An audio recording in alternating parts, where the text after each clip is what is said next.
Nimble news, the truth unfold. Oxygen की crisis Delhi के अंदर है, यूपी के अंदर ना के बराबर है।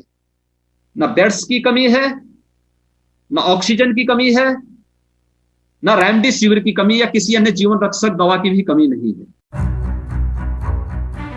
प्रयागराज के बेली हॉस्पिटल में भर्ती 39 वर्षीय श्रीनिवास द्विवेदी शुक्रवार को सांस लेने की समस्या से जूझ रहे थे। उनका ऑक्सीजन लेवल 55 के आसपास था। उनकी आरटी-पीसीआर जांच हो चुकी थी, लेकिन उसकी रिपोर्ट अब तक नहीं आई थी। परिजन अपने दोस्तों और परिचितों के अलावा सोशल मीडिया पर भी गुहार लगा रहे थे कि वेंटिलेटर वाला हॉस्पिटल मिल जाए। हॉस्पिटल नहीं मिल सका और श्रीनिवास द्विवेदी की अगले दिन मृत्यु हो गई। अपने को ठीक करने का प्रयास कर रहे हैं। ऑक्सीजन की वजह से उनकी जान अगर जाएगी तो ये बहुत ही भयावह स्थिति है, बहुत ही खराब है और बहुत ही निंदनीय होगी। शनिवार को लखनऊ के मोहनलालगंज से बीजेपी सांसद कौशल किशोर ने एक वीडियो संदेश के जरिए अस्पतालों में ऑक्सीजन की कमी और लोगों के परेशान होने का जिक्र किया। उन्होंने ये भी कहा कि यदि लाइन में लगे लोगों को ऑक्सीजन गैस उपलब्ध नहीं कराई जाती है तो मैं धरने पर बैठ जाऊंगा। कौशल किशोर इससे पहले भी अस्पतालों में बेड की कमी और ऑक्सीजन न मिलने की शिकायत कर चुके थे।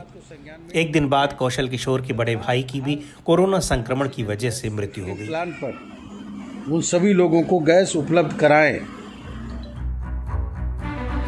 गोरखपुर के कैंपियरगंज के रहने वाले पटेश्वरी सिंह की पत्नी पिछले 3 दिन से बीमार है।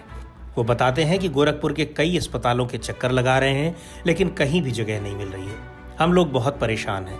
कोई अस्पताल एडमिट नहीं कर रहा है। अस्पताल कह रहे हैं कि हमारे पास बेड नहीं है, ऑक्सीजन नहीं है, वेंटिलेटर नहीं है। हमारी समझ में नहीं आ रहा है कि कहाँ जाए। पत्नी बीपी और शुगर की भी मरीज है।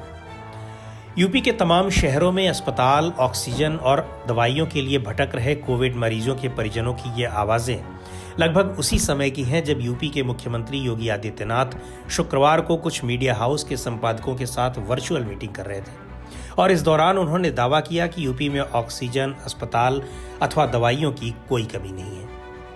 जबकि पिछले करीब 3 हफ्तों से कोरोना संक्रमण से जूझ रहे उत्तर प्रदेश में हर तरफ इन्हीं चीज़ों के अकाल की चर्चा है और कोरोना संक्रमित लोगों के परिजन इनके लिए दर दर भटक रहे हैं। सोशल मीडिया के जरिए एक दूसरे से मदद मांग रहे हैं और मदद के अभाव में कई मरीज दम तोड़ रहे हैं। मंगलवार को भी सरकारी आंकड़ों के मुताबिक राज्य भर में जहां 32,993 नए संक्रमित मिले हैं, वहीं 265 लोग संक्रमण की वजह से जान गंवा चुके हैं। राज्य में अब तक संक्रमण से मरने वालों की कुल संख्या 11,000 से ऊपर हो चुकी है और 3 लाख से ज्यादा लोग अभी भी कोरोना संक्रमण से जूझ रहे हैं। हर दिन इस संख्या में हजारों का इजाफा हो रहा है।